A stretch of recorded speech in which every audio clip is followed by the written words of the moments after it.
When it comes to fans, there are few more passionate than Lara lovers.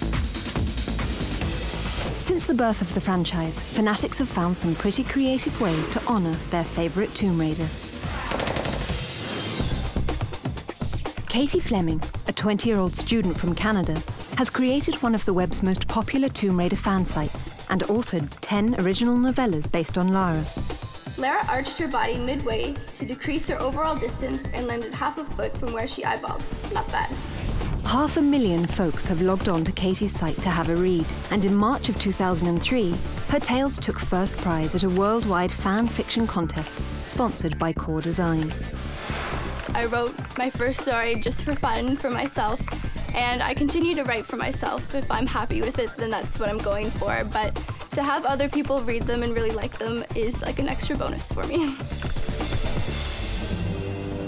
Katie has also produced, directed, and starred in her own low-budget tribute film. Almost at the spot. Just have to duck outside and find the entrance. It was minus 18 degrees Celsius, which is about 0 degrees Fahrenheit outside, in shorts and a tank top. And it was freezing, but it was a lot of fun. Lara has changed my life in so many ways.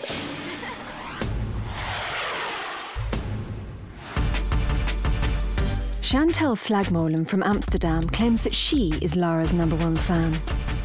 There was a lookalike contest and I decided to enter. I did not win, unfortunately, but from then on I really got interested in it and it was loads of fun to do. Her stunningly accurate portrayal made Chantal a celebrity among Lara fans. She's been invited to conventions around the globe and was chosen as a stand-in for design work on Tomb Raider Chronicles. Chantal drew from her work with Eidos and started doing drawings of her own. I mainly do just single drawings of Lara. It starts off with a small sketch and then it gets transferred to the computer, and depending on that, I digitally colour it or just digitally ink it. She eventually fell in love with the art form and made a life-changing decision. I was studying computer science, and while being around Lara and in the environment Lara was created in, she sort of inspired me to go to art school, which I finished now with a degree, and doing graphic designer jobs, which I really love. We're the world's biggest Tomb Raider fans because nobody else ever got one of these from her. In 2001, Lara tackled the role of matchmaker for a pair of fansite forum surfers, codenames Goran Agar and Catsuit and Ponytail. He lived in Germany, she lived in Canada. No distance was too great for these Lara lovers. Cat flew to Goran, and it was love at first sight. Lara Croft brought us together, and she's been all around us since then. When we entered the office of the Registrar of Marriages, what was hanging behind his desk was a Tomb Raider poster. I mean, what better signs do you want?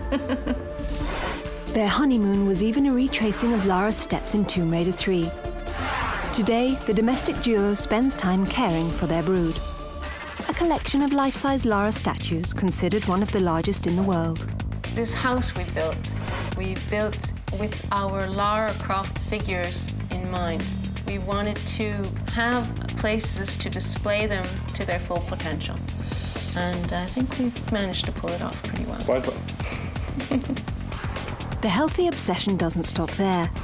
Goran and Kat both started their own Tomb Raider websites, and Goran actually reworked a level of Tomb Raider legend with someone close to his heart in the lead role. Just in case you're wondering, that's their wedding portrait above the mantel. None of what you see around us would have happened if we never met Lara Croft. If we never played Tomb Raider, we would never have gone to Eidos' forum, and we would never have met each other, and we would never have married. And that would have been a damn shame. So Lara Croft basically made us happy. Yes. She gave us the biggest gift we've ever gotten.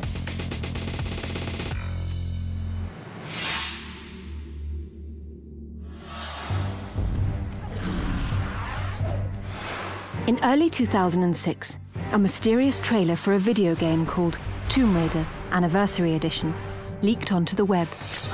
Within minutes, fans around the globe were buzzing over what appeared to be the next Tomb Raider, coinciding with Lara Croft's 10th birthday.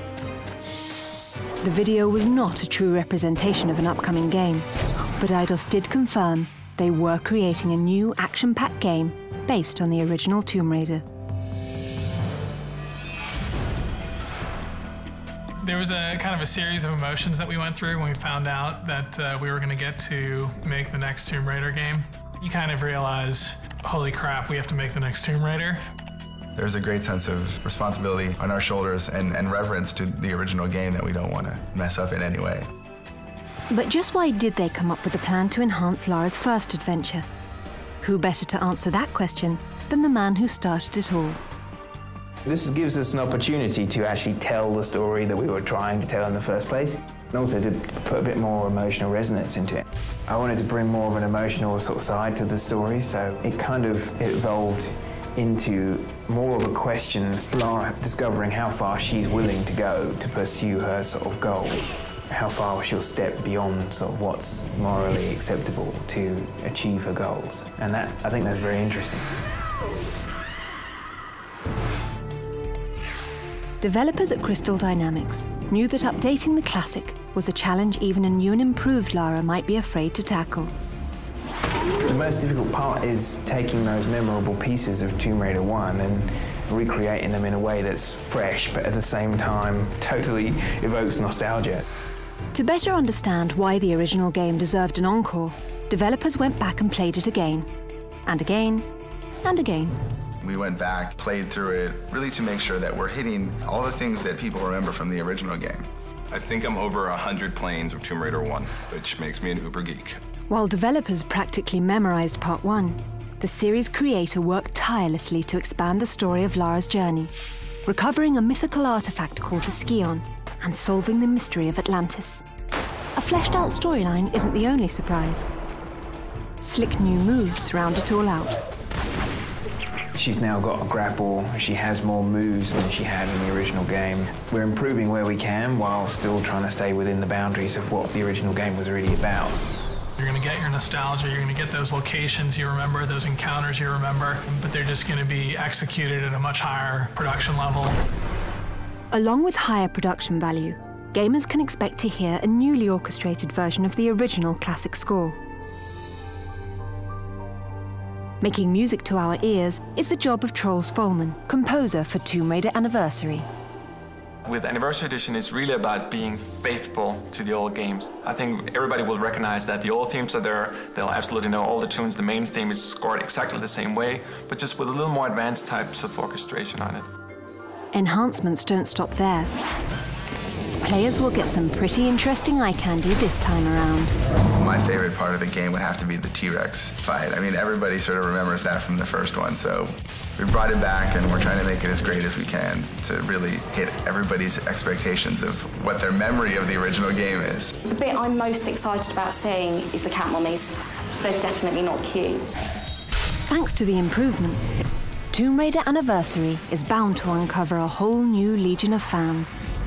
Gamers from the crypts of Cairo to the tombs of Tunisia are keyed up for Lara's big birthday bash. If we have one message for the fans out there, it's that we're doing our best to make a faithful recreation of the original Tomb Raider experience, and that we're really doing it for you guys, and we hope you enjoy it.